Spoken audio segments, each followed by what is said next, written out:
Mais au niveau de son statut, short notice à 10 jours. Catégorie du dessus, par contre, Maef à 10 jours. Je pense qu'il se dit. Ouais, il se dit l'affaire, elle est roi. L'orgueil qu'a Khamzat Chimaev, je pense qu'il va se dire que même en lutte, même en lutte, il va vouloir lui rouler dessus. Non, ce combat-là, il est acquis tout double. Pourquoi Dana White l'a annoncé, le vainqueur de ce combat-là aura un title shot. Ça peut être clairement pour Kamaru Usman une résurrection. Volkanovski libéré avec un objectif de se dire qu'il peut prendre la ceinture à un short notice en 10 jours, c'est un Volkanovski très très très dangereux. Il reprend Volkanovski, il se dit Volkanovski va venir peut-être à 10 jours, plein d'énergie, plein de motivation, plein de détermination. Si je perds contre Volkanovski, comme ça, dans ces conditions-là, chez moi en plus, et je pense mentalement, l'Islam, il ne doit pas être si. On peut dire ce qu'on veut, mais je pense que là, mentalement, ça doit jouer. Si Volkanovski prend la ceinture et qui continue son run chez les lightweight, il faut se dire qu'il a tout à refaire. Ça veut dire qu'il va se reprendre tous les bourbiers qu'il y avait avant, tous les bourbiers que les autres ont pris.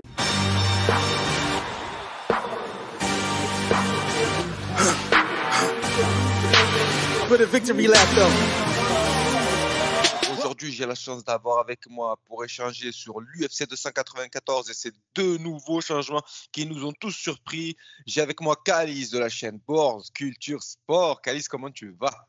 Écoute, ça va être mon frérot depuis le temps qu'on devait se faire ça. Exactement, ça va très bien et ça fait un moment qu'on devait organiser ça. L'occasion s'est présentée et on a sauté dessus tous les deux. Kaliz, quand tu vois ces deux changements qui sont arrivés, déjà, globalement, est-ce que pour toi, tu es plus hypé par cette nouvelle carte ou celle qui était précédemment pour nous? Moi, je dirais du côté d'Ousmane, Chimaev, je dirais ça va hype plus le nouveau combat, Ousmane. Ok. Par contre, j'aurais bien aimé voir la revanche d'Oliveira Islam, mais non, en fait, non, je pense qu'on, mis à part peut-être, bon, on va pas en parler sur cette vidéo, mais peut-être, bon, dommage pour Nassourdine qui va pas combattre. Ouais. Mais non, mis à part ça, je pense qu'on gagne, on change, non? Ben moi, tu vois, personnellement, je suis plus hypé par la première carte pour les deux combats parce que l'historique avec Costa, tu vois, c'est quelque chose qui existait, puis il y avait cette préparation qui était en cours. Islam par rapport à Oliveira, de par le fait qu'il y a déjà eu cette victoire, je pense que c'était plus intéressant au niveau de la hype, il y avait cette rivalité, alors qu'avec Volkanovski, tu vois, la hype même dans son combat, c'était pas au summum, c'était une victoire étriquée, mais sans plus. On va passer au premier combat, Kamaru Usman qui combattra Khamzat Chimaev. Kamaru Usman, après ses deux défaites consécutives, il a posé les cacahuètes sur la table. Prendra Khamzat Chimaev en 10 jours, c'est quelque chose de courageux. Après deux défaites consécutives, comment tu penses qu'il va aborder ce combat dans l'étape psychologique dans laquelle il se trouve? Moi, je pense quand tu prends comme ça un Khamzat Chimaev à 10 jours, je pense dans sa tête, il se dit, c'est sûr même, je pense qu'il va aller en mode j'ai rien à perdre, franchement. Parce que le niveau de son statut, dans tous les cas, 184 kilos, au niveau de son statut, ça va pas changer grand-chose. Une défaite, c'est pas plaisant pour des champions de ce niveau, tu vois. Mais au niveau de son statut, short notice, à 10 jours, catégorie du dessus, t'affrontes Kamaru Usman, je pense qu'il se dit, il se dit l'affaire, elle est royale, quoi. Si je le prends, il y a tout à gagner et à perdre concrètement, bon, mis à part une défaite. Bon, voilà, comme je t'ai dit que c'est pas un KO, une défaite. En plus, ça sera en 3 rounds. Ousmane est habitué aux 5 rounds. Exactement. Je pense au niveau de la caisse, bon, même s'il y a 10 jours, c'est des gens qui s'entraînent toute l'année, tu vois. Il n'y aura pas le coaching. Non, moi, je pense dans sa tête, il est en mode conquérant et en mode l'état d'esprit. Je pense que de son côté, à lui, il va être bon. Je pense que ce serait peut-être plus Chimaev qui doit être un petit peu bon. Je pense que lui, dans tous les cas, physiquement, il est prêt, mentalement, il est prêt. Mais quand même, tu prends un Ousmane, je pense pas que tu es si confiant que ça.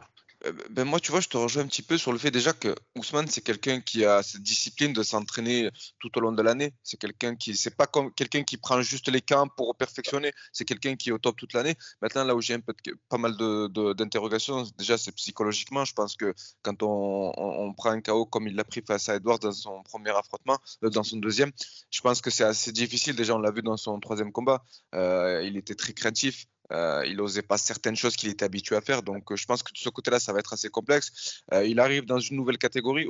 Moi, je suis tout à fait d'accord pour dire qu'aujourd'hui, il n'a rien à perdre. Donc, psychologiquement, il peut arriver avec cette liberté de se dire que s'il gagne, il crée la surprise. Et s'il perd, c'est que la logique a été respectée. Maintenant, il va falloir attention aux 7 kilos en plus, même si c'est Or cutting, il doit être dans ces eaux-là. Là, ça va être compliqué. Je pense que 7 kilos en plus dans la cage, quand on est habitué à tourner à combattre à 77, je pense que ça peut être un handicap dans le sens où le cardio va peut-être un peu être plus difficile à avoir. Maintenant, comme tu l'as dit, il va avoir face à lui un adversaire affamé. Khamzat Chimaev, 12-0. Je suis désolé, une puissance, une agressivité qu'on ne retrouve pas chez tous les combattants. Khamzat Chimaev arrivait à ce stade de sa carrière en ayant jonglé entre les welter et les middle.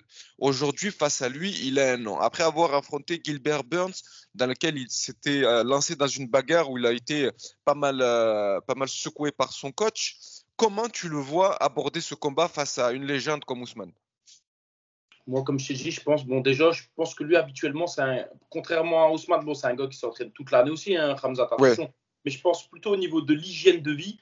Je pense qu'habituellement, il y a une réputation, en tout cas, de quelqu'un qui aime bien se faire plaisir, qui aime bien manger, qui aime bien prendre beaucoup de poids en dehors des combats, tu vois. Là, je pense que sur ce camp-là, il était parti depuis longtemps à Abu Dhabi. Ça fait un petit moment déjà qu'il est à Abu Dhabi. Il a changé de camp. Il n'est plus avec son équipe au All-Star.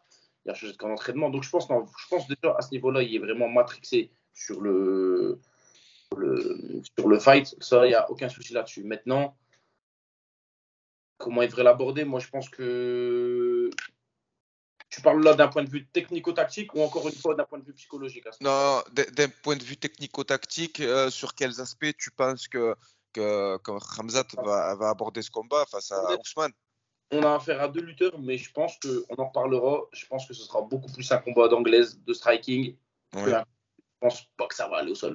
Parce que Ousmane, il y a une trop grosse anti-lutte.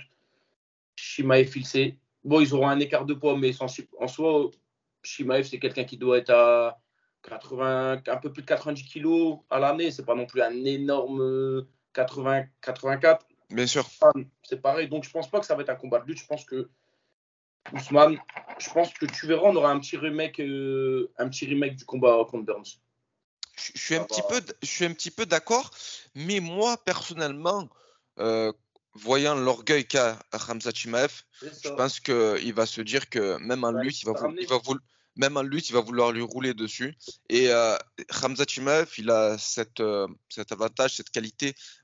C'est un lutteur en chaîne. Les timings, il envoie du volume, du débit sur les amener au sol. Face à quelqu'un comme Ousmane, qui a, je le rappelle, des problèmes au genou depuis de longues années, au niveau du cartilage, et même il avait subi une opération au niveau du ménisque. Arrivé à un certain âge, les douleurs, elles sont de plus en plus importantes, elles nous handicapent de plus en plus. Moi, j'ai peur que dans ce combat-là, ces blessures-là peuvent lui jouer un mauvais tour. Moi, après, Ousmane, en tout cas, de ce que j'avais vu en interview, lui disait plus c'était au niveau des attaques qui avait vraiment du mal, qui n'arrivait plus à plonger dans les jambes, comme à l'époque, comme tu dis. Ouais. Aussi au niveau des genoux. Après, par contre, en défense de lutte, j'ai regardé encore ses stats avant qu'on tourne la vidéo. Une amenée au sol, pour toute une carrière, c'est quand même là, au niveau de la défense de lutte, c'est impressionnant quand même. Est-ce que Khamzat, il y aura le niveau en lutte pour ramener un Ousmane, alors qu'un Colby, il n'a pas fait? Il va essayer, je pense, comme tu as dit, je pense c'est sûr qu'il va essayer. Je pense qu'il va dire, t'as vu, personne ne t'a jamais ramené. Moi, je vais te ramener. Moi, je vais même peut-être chercher la soumission. Qui sait? C'est possible aussi. Je suis d'accord. Et surtout que, comment va réagir, je l'avais dit dans mon premier podcast sur la première carte, comment va réagir Khamzat Chimaev si à un moment donné, il n'arrive pas à l'amener au sol? Est-ce qu'il va se lancer dans une guerre en striking, sachant qu'aujourd'hui, en termes d'allonge, Ousmane, c'est quelqu'un qui a une plus grosse allonge, malgré sa plus petite taille, un 93 face à un 90 sur une taille d'un 88-83. On sait que Ousmane, avec Trevor Whitman, il a acquis cette spécialité qui est le jab du gauche. Face à quelqu'un comme Chimaev, je ne vais pas dire qu'il a un niveau plus faible en striking ou autre, mais moi, je dis qu'en striking, attention à Chimaev, attention à lui, il frappe fort, ok, mais attention au jab de Ousmane également. Maintenant, ce combat-là, il est acquis tout double. Pourquoi? Dana White l'a annoncé, le vainqueur de ce combat-là aura un title shot. Ça peut être clairement pour Kamaru Ousmane une résurrection. Ah ouais, c'est clair. C'est clair. Tu en penses quoi, toi? Est-ce que tu penses clairement, de manière très honnête, est-ce que tu penses qu'aujourd'hui, à 10 jours du combat, avec tous les paramètres qui rentrent en compte, est-ce que tu penses qu'Ousmane peut le faire? La vérité, moi, je t'assure, bon, si tu me demandes du cœur, j'aimerais bien que Khamzat y gagne parce que c'est bon, j'aime bien le personnage, en fait, il est hypant. Ousmane, niveau hype, même niveau du combat, il m'a jamais fait trop kiffer, tu vois ce que je veux dire. Mais non, je pense qu'il peut le faire. Après, le truc, c'est que tu te souviens contre Burns, il suivait pas parce qu'il craignait le JJB, il craignait le grappling de Burns. Khamzat, il craignait le grappling de Burns, ça se voyait, donc il restait debout. Je me dis là, s'il n'arrive pas à le ramener debout, à le ramener au sol, pardon, ça va être une guerre. Mais à ce niveau-là, il se faisait déjà toucher par Burns. Parce que, oui, certes, il cogne, mais j'ai l'impression qu'il n'est pas si solide que ça au niveau du menton. Ouais. Et je pense que ça va être à celui qui va cogner le plus fort l'autre.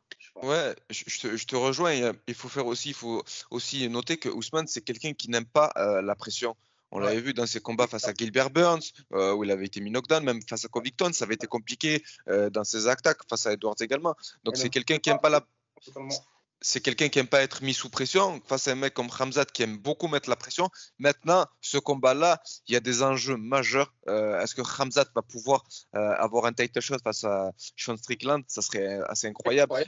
Est-ce que Ousmane sortira des enfers et aura un title shot face à Strickland? Sachant que derrière, dans la catégorie, il y a Adesanya. Franchement, je pense que ça peut être. On peut avoir un récit derrière incroyable. On va passer au pronostic.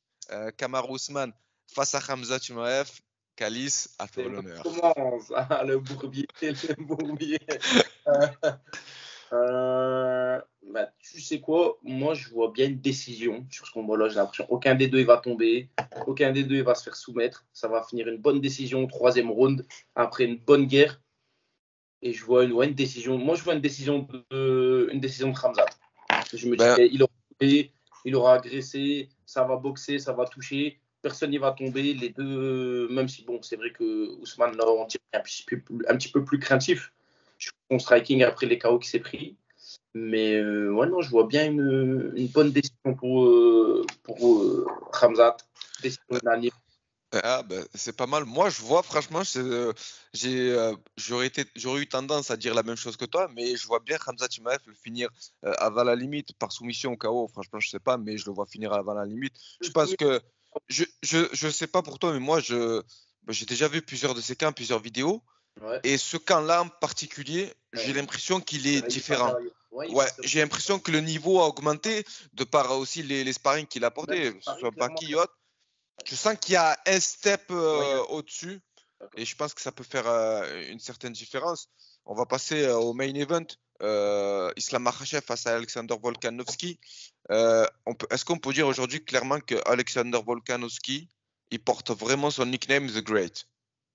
Ouais, je pense. Ouais, non, clairement, tu peux pas. Que tu l'aimes pas sur le personnage, sur l'attitude, sur le style de combat, ce que tu veux.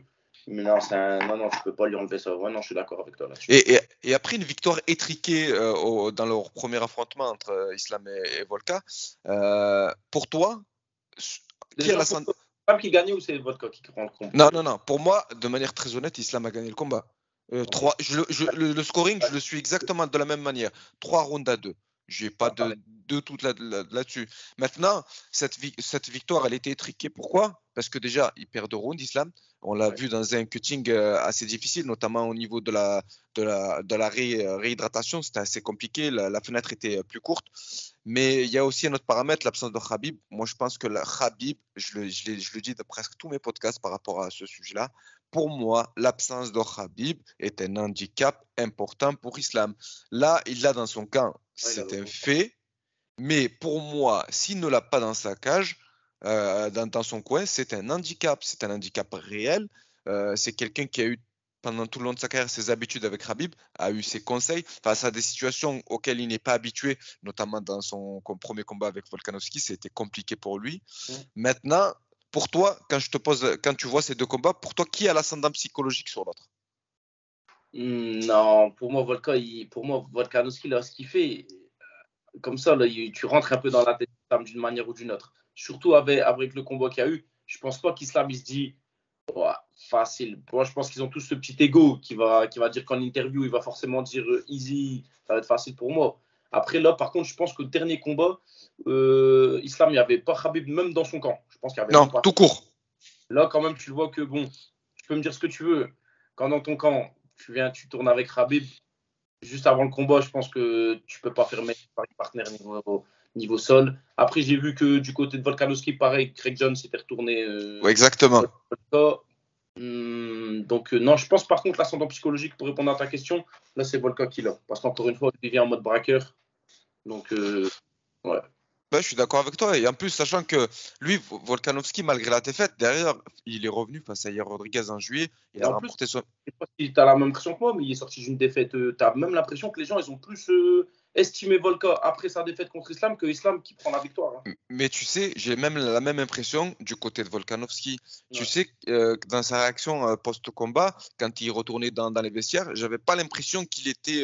Tu sais qu'il avait subi une grosse défaite. Ouais, Et je pense que ça lui a apporté des réponses sur son niveau, sur le fait qu'il peut à court ou moyen terme acquérir cette ceinture des lightweight. ouais. Mais ce qu'il y a, c'est que Islam, il a été content d'avoir ce combat parce que il a dit qu'il a à cœur de mettre fin aux questions que les gens se posent, qu'il veut apporter des réponses le jour J. Moi, je pense que ça peut être un combat très intéressant, malgré le fait que Volkanovski ait 10 jours, ait pris ce combat en 10 jours, enfin à 10 jours du combat. Je pense que ça peut être important pour lui. Mais moi, j'ai une interrogation sur le fait que dans le premier affrontement, ils se sont tous les deux attendus sur deux aspects très spéciaux des combattants, la lutte et le striking. Bah, ça a été l'inverse. Islam a surpris Volkanovski au niveau de son striking et Volka a surpris Islam au niveau de sa lutte. Dans ce deuxième combat, tu le vois se passer comment un petit peu ce combat? Moi, je pense que déjà, le premier combat, il a peut-être apporté, c'est sûr, mais il a apporté des réponses à l'un et à l'autre. Je pense plus qu'ils vont aborder le combat de la même manière. Mais moi, je pense qu'Islam, il va garder la même recette. Parce qu'Islam, en soi, on peut dire ce qu'on veut. Oui, certes, il y a une grosse. Encore lutte. C'est pas vraiment le terme lutte parce que tu le vois rarement aller shooter en double leg, tu vois, arracher des gros doubles un petit peu à la Khabib comme il faisait ou même Ouais. à la tu vois. C'est plus un style clinch, judo, tu vois, sambo. Mais je pense que Islam, il est confiant en son striking. Je pense qu'il va apporter la même recette. Je pense pas qu'il va vouloir tenter des choses parce qu'il sait que Volkanovski, tu peux pas le maintenir au sol. Tu peux pas lutter avec Volkanovski. Je pense pas que ce serait le bon. Je pense qu'il va appliquer la même recette qu'au premier combat. Mais je pense que par contre, c'est peut-être Volkanovski qui va rentrer avec un autre état d'esprit. Ouais. Bah, déjà, il va rentrer il va rentrer dans cet état d'esprit où psychologiquement il est libre. Maintenant, il y a d'autres paramètres qui rentrent en compte. Le fait qu'il voyage d'Australie à Abu Dhabi, il y a un petit décalage horaire de 7 heures. L'acclimatation elle est différente. Khabib le disait également qu'il fallait un mois pour quand on venait dans un pays pour s'acclimater, pour avoir ce sentiment de bien-être et d'être libéré psychologiquement. Parce que quand on fait un petit décalage horaire de 7 heures, il faut savoir que ça coûte énormément. Maintenant, moi, dans ce combat, je le dis de manière très honnête, un Volkanovski libéré avec un objectif de se dire qu'il peut prendre la ceinture à un short notice en 10 jours, c'est un Volkanovski très, très, très dangereux. Non, je suis d'accord. Non, mais comme tu as dit, comme je t'ai dit, pour moi, Volkanovski, il va arriver. Islam, il va faire. Pour moi, Volkanovski, il va arriver sans crainte. Je ne vais pas dire qu'il y avait une crainte d'Islam au premier combat, mais premier combat, tu prends Islam Makhachev, tu montes d'une catégorie de poids. Tu as beaucoup d'interrogations. Là, il a senti au niveau de sa force. Il disait, même, je ne sais plus, tu fais un post-interview, il disait j'ai senti sa force. Et j'ai senti qu'il n'était pas si fort. Oui, oui. Et paradoxalement, ça, je t'assure que toi qui pratiques, toi qui fait de la mise de gants, qui tourne, quand tu as ce sentiment-là de confiance, ou dans ta tête, tu te dis, en fait, ouais. Du clinch, il n'est pas si fort que ça, en fait. Et ben, je t'assure qu'au prochain combat, tu reviens, tu te dis, bon, lui, j'en ai rien à foutre. Je pense qu'il va, cet état d'esprit-là, j'en ai rien à foutre. C'est ce qu'il va se dire dans la cage totalement. Moi, je suis d'accord avec toi parce que c'est une réalité. Quand on a toutes ces louanges d'un adversaire où on se dit tout le monde parle de lui comme étant une légende, comme étant puissant, difficile à amener au sol ou quasiment impossible, et que quand on est face à lui, on trouve que on va dire, c'est pas relié, on va dire que c'est pas vraiment ce qu'il a face à lui. Ben, je pense que ça t'apporte des réponses, ça t'apporte un état d'esprit plus conquérant, et puis tu es plus libre dans ta tête de te dire que tu peux dominer cet adversaire, que tu peux être celui qui peut le faire chuter. Aujourd'hui, Islam Makhachev est à 12 victoires consécutives. Quelle suite tu vois pour Islam Makhachev s'il est amené à prendre la ceinture? Là, de toute façon, là, clairement, enfin, à conserver la ceinture. Ce qui est là, il y a tout à perdre. Il se dit, imagine, je me prépare depuis je sais pas combien de temps pour Oliveira. Donc déjà, Oliveira, Volkanovski, c'est noir et le blanc, le nord et le sud, le jour et la nuit, c'est des styles totalement opposé, rien à voir. Il reprend Volkanovski, il se dit Volkanovski va venir peut-être à 10 jours, plein d'énergie, plein de motivation, plein de détermination. Si je perds contre Volkanovski, comme ça, dans ces conditions-là, chez moi en plus, et je pense mentalement, l'Islam, il ne doit pas être si. On peut dire ce qu'on veut, mais je pense que là, mentalement, ça doit jouer. Mais dans tous les cas, moi, s'il gagne, s'il conserve la ceinture, non, ça y est, je pense qu'il faut qu'il tente à monter. Hein. De toute façon, même c'est lui-même, il a dit là, j'ai accordé 2 chances à Volkanovski. Je ne sais pas si tu as vu l'interview qu'il a fait. Il a Oui, accordé 2 chances à Volkanovski. Il a dit là, j'aimerais bien qu'on me donne ma chance pour être double champ. Hein. Mais ouais. je pense, par contre, tu veux qu'il affronte qui après ça? Ben, franchement, c'est vrai. Le seul combat qui aurait un peu de sens, c'est face à Oliveira. Mais est-ce qu'il aura la patience d'attendre et de Je revenir? pense que ça va faire une Khabib aussi, cela, mais je pense pas que c'est quelqu'un qui va rester jusqu'à 37 ans, 38 ans. Non. Non, et puis même, après, peut-être qu'il a dans sa tête, il se dit, je vais essayer d'égaliser le record de Khabib, dans le sens où Khabib avait fait 3 défenses de ceinture. Tu vois, ça peut rentrer en compte. Mais moi aussi, je le vois potentiellement faire un autre combat face à Oliveira et puis monter de catégorie s'il conserve sa ceinture.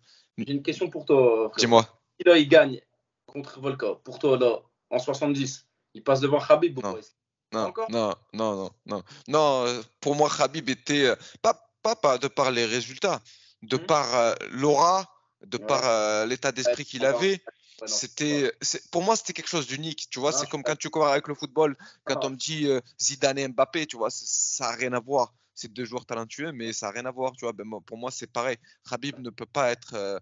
Je le vois même pas l'égaler tout court, hein, en fait. Hein. Je ne vais pas te mentir. au Hein. même niveau, rien que le Roche, je suis d'accord avec toi. Exactement. Maintenant, Volkanovski, la question que je me pose, c'est que si il prend la ceinture, logiquement, si la logique devrait se suivre, Dana White proposera un 3e combat Ouais. entre les deux. Est-ce que tu le vois, Volkanovski, réussir à défendre les 2 ceintures dans les 2 catégories, ou tu penses qu'il va abandonner une catégorie? Attention, les 66 là, Topuria, je te jure, Topuria. Déjà, niveau hype, parce que nous, là, on calcule pas trop, mais il est extra chaud. Extra niveau hype là, sur Insta, les réseaux et tout, lui, ça pète. Et c'est, moi, je te jure, attention à Topuria. Les gens, ils parlent pas trop de lui, ils sous-estiment peut-être un peu. C'est un monstre. Oui. Un monstre. Donc, je pense que dans tous les cas, même niveau hype, il va être obligé d'aller taper Topuria, redescendre, aller taper Topuria. Tu peux pas, il peut pas. Sinon, les gens ils vont dire que voilà, t'as peur, tu vas pas le prendre. Mais défendre les 2 ceintures, c'est chaud parce que tu vois pas les morceaux qui est encore en 70 kilos après, même si tu bats Islam. Non, après, surtout, ce qu'il faut se dire, c'est que si Volkanovski prend la ceinture et qu'il continue son run chez les lightweight, il faut se dire qu'il a tout à refaire. Ça veut dire qu'il va se reprendre tous les bourbiers qu'il y avait avant, tous les bourbiers que les autres ont pris. Les Poirier, Gedji, tout ça et tout ça. Et sachant qu'aujourd'hui, il a 35 ans, je ne le vois pas continuer encore 5 ans Ouais, ou des choses comme ça. En tout cas, moi, ce qui est sûr, c'est qu'il aura laissé son empreinte dans ce sport, ouais. Volkanovski. On peut lui reconnaître son courage et le fait qu'il ait pris ce combat en peu de jours. Franchement, moi, gros respect à lui, je l'admire en tant que combattant. Mais là, le fait qu'il puisse prendre des combats comme ça face à des adversaires que beaucoup ont évités chez les lightweight, Islam, il a tout le temps été évité, personne ne voulait l'affronter. Lui, au contraire, il est toujours là. Et puis, en plus, c'est comme si c'était prédit parce que je crois que c'était en août, il avait dit qu'il allait se préparer pour prendre soit Charles Oliveira, soit Islam, donc c'est magnifique. Pardon, c'est le pauvre Gamrot. Hein. Il était backup du combat à la base. Bah, et franchement, ça, c'est quand même incroyable. Bon, je pense qu'il a dû être dédommagé financièrement de manière très intéressante pour lui, mais franchement, c'est incroyable de se dire que tu es backup et on t'enlève. Mais après, je peux comprendre l'état d'esprit de l'UFC de prendre Volkanovski et Gamrot, il n'y a pas photo. Hein. Le Gamrot, il y aurait peut-être eu. Il y aurait, parce que bon, ça va peut-être choquer certaines personnes ce que je dis. Attention, moi, Islam, pour moi, actuellement, c'est vraiment le meilleur. Mais un Gamrot, il est capable de battre un Islam. Je suis désolé, à ce niveau-là, dans le top 5, tout le monde est capable de battre tout le monde. Ouais, ouais. Et tu imagines que tu remets un Islam contre Gamrot, c'est Gamrot qui prend la ceinture à Abu Dhabi. Non. Ça te chamboule toute la catégorie. Ouais, non. Volkanovski, ça passe, c'est prestigieux. Bien sûr. En termes de pronostic, qu'est-ce que tu nous proposes? Non, malgré tout, moi, je pense que ça va être. Moi, je pense à je vais pas dire un remake du match du premier combat parce que bon, je vais pas trop me mouiller, c'est pas ce qu'on veut ici. Mais non, moi je vais. Non, bah dis-toi que moi je verrais bien un KO d'Islam. Islam KO, Volkan. Je sais pas, tu vois, moi je le vois pas le mettre KO, mais je le vois le soumettre avant la limite. En fait, je pense que malgré qu'ils viennent avec plein d'ondes positives, le fait qu'il soit Volkanovski qu'il est, tout Volkanovski qu'il est, je pense que prendre ce combat en 10 jours, ça va être compliqué pour lui. Mais on va dire que je ne serais pas surpris que Volkanovski le finisse. Je ne sais pas pourquoi, mais je ne serais pas surpris. Et la preuve, c'est que, regarde, on peut dire ce qu'on veut. Hein. Tu as beau prendre, que ce soit Oliveira, dans son camp d'avant, il avait pris le champion de lutte iranien. Volkanovski qui prend Craig Jones, donc ce qui s'est lui à Gordon Ryan, etc., dans le grappling. Tu peux prendre qui tu veux dans ton camp d'entraînement. Tu peux pas battre. Les gars comme Islam, comme Khabib, comme les Ousmane Nurmagomedov, tu peux pas les ramener au sol et t'amuser avec eux. C'est pas possible. C'est comme ça. C'est dans leur ADN, c'est dans leur sang, c'est dans leur mode de vie depuis tout petit. Tu peux pas prendre un camp d'entraînement, ramener qui tu veux et te dire je vais grappler Islam, je vais lutter Islam, ou tu peux juste te dire je vais défendre la lutte et le grappling d'Islam. De toute façon, c'est ce qu'il faut se mettre en tête. Quand on a quelqu'un qui fait ça depuis plus de 20 ans, 25 ans, face à le seul moyen pour toi aujourd'hui, c'est pas de préparer la lutte. Le seul moyen pour toi, c'est de préparer ta défense de lutte. C'est le seul aspect sur lequel tu peux éventuellement poser des problèmes à ton adversaire. Mais te dire que tu vas attaquer, tout ça, face à quelqu'un qui fait ça depuis qu'il est tout petit, ça me paraît être une tâche très difficile. Non, je suis d'accord avec toi. Et pourtant, regarde, ils ont tous essayé. Je me souviens d'Oliveira qui disait en entraînement, j'ai pris le champion, l'ancien champion iranien. Vous allez voir ce que je vais faire à Islam. Pareil, Craig Jones qui disait ouais, Volkanovski, vous allez voir ce qu'il va vous faire à Islam. Non, tu peux pas, c'est pas possible. En tout cas, Calice, moi je te remercie. C'était top. Ça fait longtemps qu'on devait faire un podcast ensemble. Les amis, je vous mettrai en description sa chaîne YouTube. Il avait fait une petite pause. Il va redémarrer. Il va vous proposer quelque chose d'assez lourd. Je pense qu'il y a des blocs, des sessions d'entraînement. Il est spécialisé dans le grappling. On va partir en combat, on va filmer, que ce soit MMA, grappling, on va essayer de faire vivre un petit peu de l'intérieur les coulisses de tout ça. Et même toi d'ailleurs, là, tu te préparais pendant un moment. Mais je me prépare toujours. J'espère vous annoncer prochainement une date pour mon premier combat. En tout cas, on va travailler fort pour que ça puisse arriver, pour pouvoir faire honneur. Je le souhaite, Inch'Allah. Merci à toi, frérot. Merci à toi. Allez, ciao.